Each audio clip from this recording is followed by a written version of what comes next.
या कोई भी व्यक्ति के लिए सबसे इम्पोर्टेंट इकोनॉमिक पैरामीटर क्या होता है?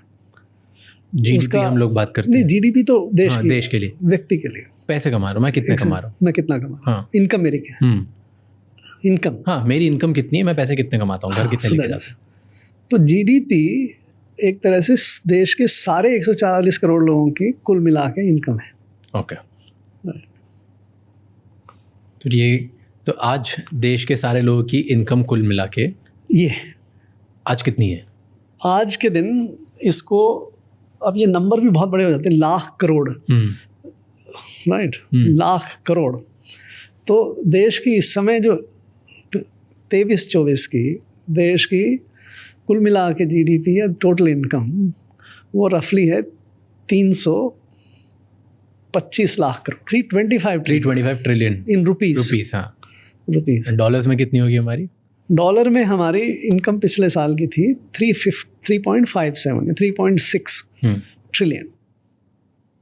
तो 10 ट्रिलियन का संदर्भ या 5 ट्रिलियन का संदर्भ इस तरह से देख सकते हैं। ओके, तो आज हम जहाँ पर हैं वो 3.6 ट्रिलियन डॉलर्स पे है। हाँ। और हम सोचते हैं कि ये 10 तक लेके जाना, 10 तक लेके जाना, ये 5 तक लेके। कहाँ से चले थे? 18-19 बेस है, 19-20 में पहली बार अनाउंसमेंट हुआ। उस समय हमारी देश की पूरी GDP in dollar terms 2.7 trillion थी। कौन से ईयर में?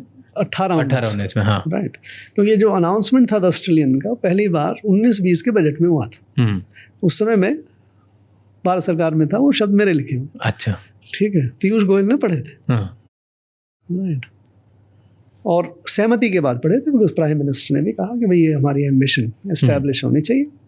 तो 10 ट्रिलियन डॉलर जीडीपी का अनाउंसमेंट एम्बिशन पहली बार 2019-20 के इंटरिम बजट में 1 फरवरी वाले बजट में कहा गया था। ठीक है। तो उसमें 18-19 था, 19 चल रहा था, फरवरी 19 की बात कर रहे हैं। तो 18-19 को अगर हम बेस ले हैं तो उस समय हमारी इनकम या जीडीपी 2.7 ट्रिलियन थी। तो आपने सोचा 4 गुना अब हमको हमारी इनकम बढ़ानी है। 10 ट्रिलियन के लिए 4 तो गुना, लगभग 3.5 गुना होनी चाहिए। और कब तक? Middle of 2030s। ओके, ये कब? एक दिन में तो होती नहीं। हाँ, तो 10-11 साल 15 साल में कितने साल? हाँ, तो 15 साल में रफली। तो शब्द वहाँ पे जो इस्तेमाल हुआ था middle of 2030s। Okay, so let us take 2035, middle मानने में 2035। तो 2019 में आप चल रहे हैं, 2035 में आप पहुँच रहे हैं। 16 साल में आप 2.7 ट्रिलियन से 10 ट्रिलियन पहुँचे। ये आपने बोला था, ये उसमें अनाउंसमेंट हुआ। फिर दूसरा अनाउंसमेंट हुआ उसी साल जब जुलाई में बजट हुआ। उससे पहले नीति आयोग की जो बैठक हुई उसमें प्राइम मिनिस्टर ने ये मानते हुए कि भाई 2035 दूर है, पहले का भी बताओ, तो 2024-25 तक, जिसमें इनका दूसरा टर्म ख़त्म होगा, उसके आसपास तक हम 5 ट्रिलियन पे पहुँचेंगे। ओके, सो 2.7 से 5 ट्रिलियन, डबल, 6 साल, ऑलमोस्ट 6 साल में। डबल तो नहीं, हाँ, ऑलमोस्ट 80% ऊपर मान लीजिए 5 साल में। ये उसके मुकाबले ज़्यादा एम्बिशियस है, लेकिन रियलिस्टिक है, हो सकता है 6 साल में। अगर आप कोई भी चीज़ डबल करने के लिए एक अगर रेट ऑफ ग्रोथ आप अज्यूम करें, तो अगर आप रफली लेट अस से 9% से ग्रो कर रहे हो तो 8 साल में डबल कर लेते हैं। आप 10% से ग्रो कर रहे हो तो लगभग 7 साल में डबल हो जाती है। अगर आप 11% से ग्रो कर रहे हो तो लगभग 6 साल में डबल हो जाती है। तो अगर आप 11% में, ये सेम प्रिंसिपल आप अपनी एफडी के लिए भी लगा सकते हैं, राइट। डॉलर टर्म्स में आप तय कर रहे हो तो डॉलर टर्म्स में दो चीज़ें मिक्स हो जाती हैं। एक तो आपकी ग्रोथ क्या है, ग्रोथ में नॉमिनल ग्रोथ कहते हैं कि आपकी जो करंट प्राइसेस में, और रियल ग्रोथ कहते हैं जिसमें आप एक बेंचमार्क जैसे 2011-12 का अगर उसकी समय की प्राइसेस लेके चलो तो आप उस टर्म्स में कितना। तो ये जो ग्रोथ डॉलर में है वो नॉमिनल टर्म्स में गिनी जाती है। तो नॉमिनल टर्म्स में इन्फ्लेशन शामिल होता है।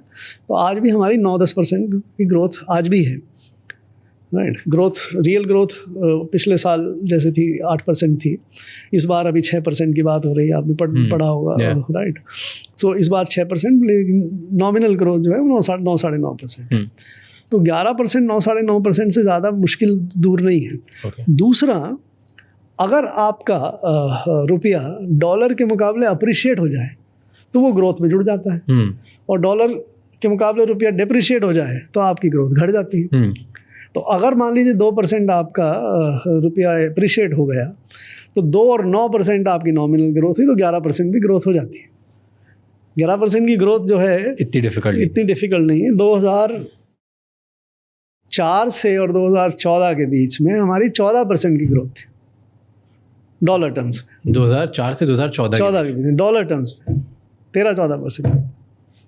2014 के बाद ये कभी देखने को नहीं? 2014 के बाद हम 7% के आसपास से ग्रो किए हुए। डॉलर टर्म्स में 7 तो आधी क्यों हो गई है? हो गई बिकॉज डॉलर के मुकाबले रुपया घट रहा है। दूसरा हमारी नॉमिनल ग्रोथ ही कम हो गई है। दोनों चीज़ें कम हो गई तो उसका अब जैसे इस साल का अगर आप लोग हैं तो इस साल मान लीजिए 10% नॉमिनल ग्रोथ होती है, लेकिन अब आजकल रुपया गिर रहा है। अगर मान लीजिए साल भर में 4% रुपया गिर जाता है डॉलर के मुकाबले तो डॉलर में हमारी ग्रोथ कितनी होगी? 6%। अगर ये उलट जाए 4% आपका रुपया अप्रिशिएट हो जाए तो वो 14% हो जाए। तो दोनों का जो है मिलिया फैक्टर काम। ओके तो एक तो फैक्टर जो आप पूछ रहे थे जो लोगों को सबसे इकोनॉमिक्स में ये कि मेरी आमदनी कितनी है which is equivalent to GDP. दूसरा लोगों को सबसे ज़्यादा ये चीज़ इंटरेस्ट करती है कि एम्प्लॉयमेंट, मेरी नौकरी है या नहीं, राइट। तो नौकरी क्यों होती है? नौकरी केवल नौकरी के लिए कोई आपको सरकार ही दे पाती है नौकरी, बाकी प्राइवेट सेक्टर आपको नौकरी के लिए नौकरी नहीं देता। आप भी नहीं रखेंगे किसी को भी, ठीक। क्यों रखते इसलिए हैं कि वो कुछ ना कुछ आउटपुट करने में मदद करता है। अगर आउटपुट करने में मदद नहीं करेगा तो आप उसको नहीं रखेंगे। और आजकल आउटपुट आदमी से भी होता है जो लेबर, और मशीनों से भी होता है, राइट। और मशीनों का चलन ज़्यादा भी बढ़ रहा है, जो कैपिटल समझ लीजिए। तो अगर कैपिटल से आउटपुट ज़्यादा हो जाए और लोगों की ज़रूरत ना हो तो फिजिकल लेबर ऑटोमेशन से काफ़ी कम होता चला जाएगा। आजकल आर्टिफिशियल इंटेलिजेंस से इंटेलिजेंट लेबर भी कम होता चला जाएगा, राइट। तो लेबर की क्या स्थिति है, एम्प्लॉयमेंट की क्या स्थिति है, वो लोगों को काफ़ी एक और फिनोमिनन जिसको लोग काफ़ी परेशान रहते हैं या इंटरेस्टेड रहते हैं वो इन्फ्लेशन है।